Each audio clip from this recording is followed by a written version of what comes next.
নমস্কার বন্ধুরা, নতুন একটি ভিডিওতে আপনাদের সকলকে স্বাগতম। এই মুহূর্তে ঘূর্ণিঝড় রেমাল নিয়ে একটি বিগ ব্রেকিং আপডেট চলে আসছে। ঘূর্ণিঝড় রেমাল ল্যান্ডফল করার ঠিক আগেই কিন্তু তার গতিপথ আবারও পরিবর্তন করলো এবং নতুন গতিপথ প্রকাশ করা হয়েছে আবহাওয়া দপ্তরের তরফ থেকে।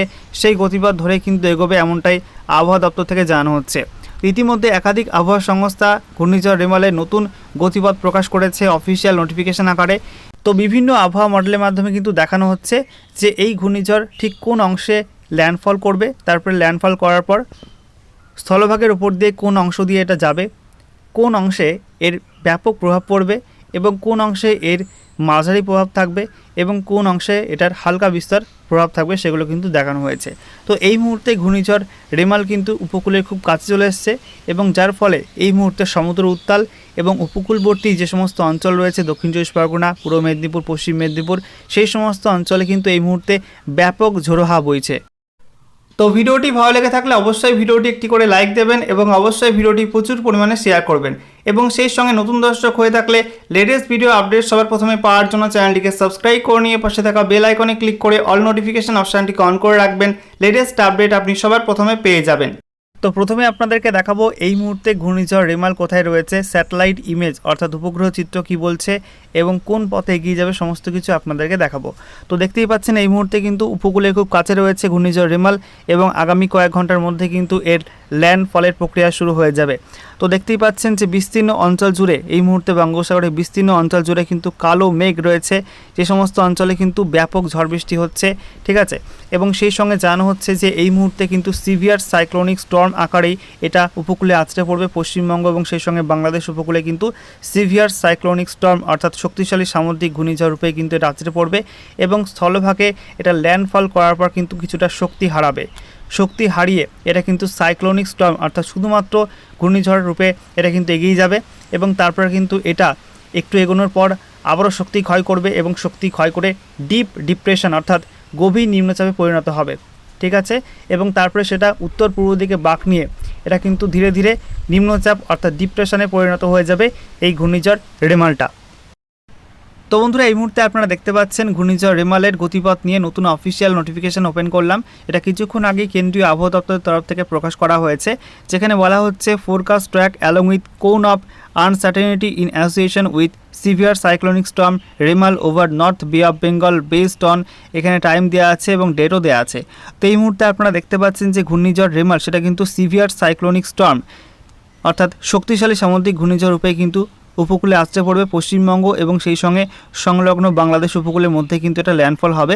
এবং যে আপডেটটি এই মুহূর্তে আসছে এটা কিন্তু এবার হলদিবাড়ি, পশ্চিমবঙ্গের হলদিবাড়ি এবং সেই সঙ্গে বাংলাদেশের কলাপাড়া, এই দুই উপকূলবর্তী অঞ্চল তার মধ্যে দিয়ে কোনো একটি অংশ দিয়ে কিন্তু ল্যান্ডফল করবে, এমনটাই কিন্তু কেন্দ্রীয় আবহাওয়া দপ্তর জানাচ্ছে।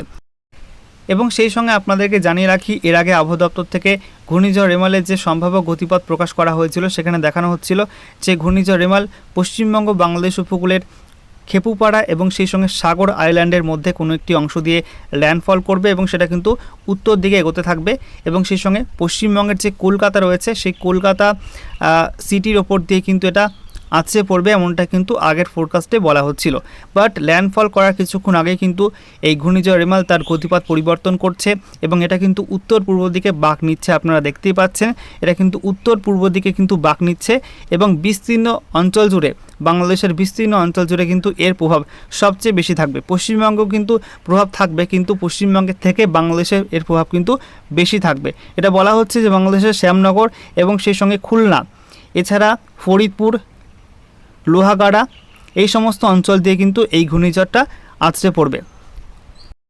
তবে বাঁক নিলেও কিন্তু পশ্চিমবঙ্গের বিভিন্ন জেলাগুলোর ওপর এই ঝড়ের দাপট প্রচণ্ড মাত্রায় থাকবে এবং বৃষ্টিপাতে কিন্তু ব্যাপক মাত্রায় হবে।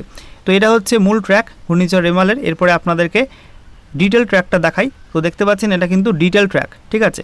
এই যে সবুজ অংশটা দেখতে পাচ্ছেন এটা কিন্তু কেন্দ্রবিন্দু অর্থাৎ এটা কিন্তু মেন ট্র্যাক এবং তার পাশে যে নীল অংশটি রয়েছে এটা কিন্তু সাব ট্র্যাক রয়েছে এবং তার পাশে আরও ডিটেল ট্র্যাকটা এখানে দেখিয়ে দেওয়া হয়েছে। তো এই যে সবুজ অংশটি রয়েছে এই অংশ কিন্তু সবচেয়ে বেশি প্রভাব পড়বে এই ঘূর্ণিঝড় রেমালের এবং তারপরে যে নীল অংশ রয়েছে এই অংশে কিন্তু ঘূর্ণিঝড় রেমালের প্রভাব একটু হলেও কম থাকবে, ঠিক আছে। এবং সর্বশেষ যে ট্র্যাকটা রয়েছে ধূসর রঙের, এই ট্র্যাকে কিন্তু ঝড়ের দাপট তেমন থাকবে না, এই ট্র্যাকে কিন্তু বৃষ্টিপাতের পরিমাণ থাকবে এবং সেই সঙ্গে ঝোড়ো হাওয়া থাকবে, তবে ঝড়ের দাপট কিন্তু এই লাস্ট ট্র্যাক অর্থাৎ ধূসর রঙের ট্র্যাকটাই থাকবে না। মূলত আপনাদেরকে জানিয়ে রাখি যে পশ্চিমবঙ্গের দক্ষিণ চব্বিশ পরগনা, সেই সঙ্গে উত্তর চব্বিশ পরগনা এবং সেই সঙ্গে নদিয়ার কিছু অংশ আর মুর্শিদাবাদের কিছু অংশ, ঠিক আছে, এবং সেই সঙ্গে বাংলাদেশের বিস্তীর্ণ অঞ্চল খুলনা, বরিশাল, সেই সঙ্গে জানিয়ে রাখি লোহাগাড়া, ফরিদপুর, ঠিক আছে, যশোর, এই সমস্ত অঞ্চলে কিন্তু এর ব্যাপক প্রভাব থাকবে। এবং সেই সঙ্গে জানিয়ে রাখি পশ্চিমবঙ্গের ক্ষেত্রে পূর্ব মেদিনীপুর, এছাড়া হাওড়া, হুগলি, কলকাতা, তারপরে পূর্ব বর্ধমান এবং নদিয়ার বিস্তীর্ণ অঞ্চল, মুর্শিদাবাদ, এই সমস্ত অঞ্চলে কিন্তু ঝড়ের মাত্রা কিছু হলেও কম থাকবে। ওকে, তো এবারে আপনাদেরকে জানিয়ে দেবো যে ঘূর্ণিঝড় রিমাল আবহাওয়া দপ্তরের যে 3টি স্টেশন রয়েছে, প্রথমত খেপুপাড়া, তারপরে সাগর আইল্যান্ড আর ক্যানিং, এই 3টি স্টেশন থেকে কোন কোন সময় অনুযায়ী কত দূরত্বে থাকবে, ঠিক আছে। তো দেখতেই পাচ্ছেন অফিসিয়াল ডেটা, যেখানে বলা হচ্ছে যে 26 তারিখ 26/5/2024 তারিখ মধ্যরাতে এটা কিন্তু ক্যানিং থেকে সাউথ ইস্টে অর্থাৎ দক্ষিণ পূর্বে 310 কিলোমিটার দূরে থাকবে। তারপর এখানে বলা হচ্ছে খেপুপাড়া থেকে সাউথ ওয়েস্টে অর্থাৎ দক্ষিণ পশ্চিমে 290 কিলোমিটার দূরে থাকবে এবং সেই সঙ্গে বলা হচ্ছে সাগর আইল্যান্ড থেকে সাউথ ইস্টে 270 কিলোমিটার দূরে থাকবে।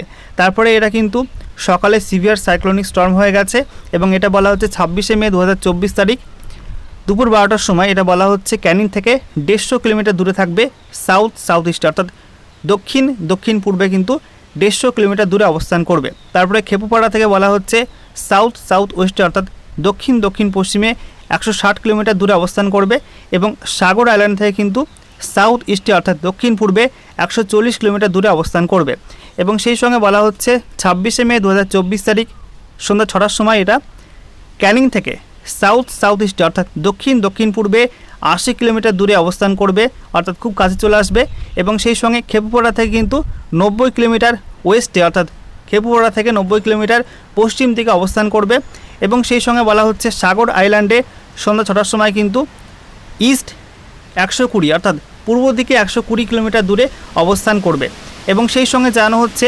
27 মে 2024 তারিখ মধ্যরাতে এটা কিন্তু ক্যানিং থেকে নর্থ ইস্ট অর্থাৎ উত্তর পূর্বে 100 কিলোমিটার দূরে অবস্থান করবে এবং সেই সঙ্গে খেপুপাড়া থেকে নর্থ ওয়েস্টে অর্থাৎ উত্তর পশ্চিমে 110 কিলোমিটার দূরে অবস্থান করবে এবং সাগর আইল্যান্ড থেকে এটা কিন্তু নর্থ ইস্টে অর্থাৎ উত্তর পূর্বে 190 কিলোমিটার দূরে অবস্থান করবে।